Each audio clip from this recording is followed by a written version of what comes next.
Chilli powder, ಸಖತ್ ಖಾರ ಬಣ್ಣ ಮತ್ತು ರುಚಿ ಆಚಿ ಚಿಲ್ಲಿ ಪೌಡರ್.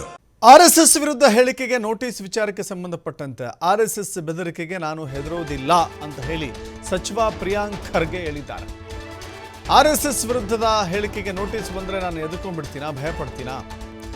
ಅದೊಂದು ನೋಂದಣಿ ಆಗದಂಥ ಸಂಸ್ಥೆ, ಯಾಕೆ ಅವರು ನೋಂದಣಿ ಮಾಡಿಸ್ತಾ ಇಲ್ಲ? ಭಾಗವತ್ಗೆ ಹೆಚ್ಚಿನ ಭದ್ರತೆ ಯಾಕೆ ಬೇಕು? ಕೇಂದ್ರ ಗೃಹ ಸಚಿವರಂತೆ ಭದ್ರತೆ ಯಾಕೆ ಕೊಟ್ಟಿದ್ದಾರೆ? ಆರ್ಎಸ್ಎಸ್ ವಿರುದ್ಧ ಅಗೇನ್ ಪ್ರಿಯಾಂಕ್ ಖರ್ಗೆ ವಾಗ್ದಾಳಿ ಮಾಡಿದ್ದಾರೆ.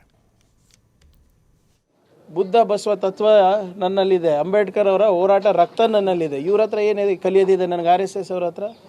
ಅಯ್ಯೋ ಕೊಡ್ಲಿ ಇವರೇ, ಅದಕ್ಕೇನಂತೆ?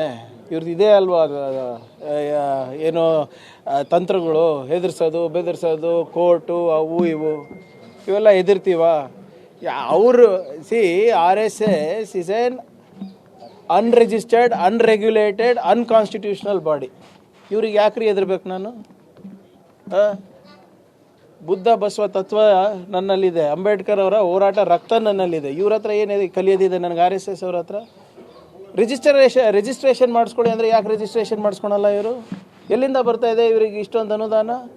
ಯಾಕೆ ಮೋಹನ್ ಭಾಗವತ್ ಅವರಿಗೆ ಏನು ಅಡ್ವಾನ್ಸ್ ಸೆಕ್ಯೂರಿಟಿ ಲೈಸೆನ್ಸ್ ಸಿಗ್ತಾ ಇದೆ?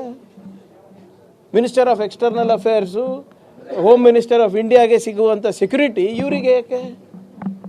ಇವರು ಯಾರು ಟ್ಯಾಕ್ಸೇ ಕಟ್ತಾ ಇಲ್ಲ, ಟ್ಯಾಕ್ಸ್ ಪೇಯರ್ಸ್ದು ದುಡ್ಡು ಯಾಕೆ ಹೋಗ್ತಾ ಇದೆ ಇವರಿಗೆ? ಇವ್ರಿಗೇನು ಭದ್ರತೆ ಕೊಡ್ತಾ ಇದ್ದಾರೆ? ತೆರಿಗೆ ಹಣದಲ್ಲೇ ಕೊಡ್ತಾ ಇರೋದಲ್ಲ? ಅಥವಾ ಬೇರೆ ಖಾಸಗಿ ಸಂಸ್ಥೆಗಳಿಗೆ ಇಂಥ ಸೆಕ್ಯೂರಿಟಿ ಕೊಟ್ಟಾಗ ಅವರು ಮರುಪಾವತಿ ಮಾಡ್ತಾರೆ ಸರ್ಕಾರಕ್ಕೆ. ಇವ್ರು ಮರುಪಾವತಿ ಮಾಡ್ತಾ ಇದ್ದಾರಾ? ಮಾಡ್ತಾ ಇದ್ರೆ ಹೇಗೆ ಮಾಡ್ತಾ ಇದ್ದಾರೆ? ಯಾಕಂದರೆ ಇವರೇ ಹೇಳೋದು ನಮ್ಮ ಹತ್ರ ಬ್ಯಾಂಕ್ ಅಕೌಂಟ್ ಇಲ್ಲ, ನಮ್ಮ ಹತ್ರ ರಿಜಿಸ್ಟ್ರೇಷನ್ ಇಲ್ಲ. ನಾವು ಇವೆಲ್ಲ ಪ್ರಶ್ನೆಗಳು ಕೇಳ್ತಾ ಇದ್ದೀವಲ್ಲ, ಅದಕ್ಕೆ ನಮ್ಮ ಮೇಲೆ ಕೇಸ್ ಹಾಕ್ತಾ ಇದ್ದಾರೆ, ಡಿಫಮೇಷನ್ ಹಾಕ್ತಾ ಇದ್ದಾರೆ. ಹಾಕ್ಲಿ, ಅದಕ್ಕೇನಿದೆ?